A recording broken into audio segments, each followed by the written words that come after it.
Badan Narkotika Nasional Kabupaten Buleleng didampingi Kepala Desa, Babin Kantimas, serta klien dusun menggerebek pesta miras yang dilakukan 11 remaja di rumah kos di kawasan Sambangan Jumat 18 Februari malam.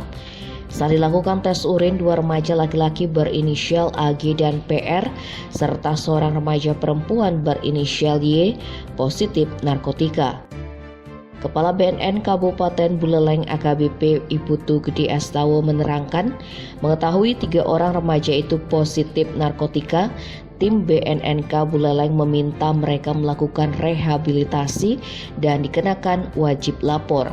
Hal itu dilakukan lantaran mereka mengkonsumsi dengan takaran yang rendah serta ada 1 pelaku yang masih di bawah umur.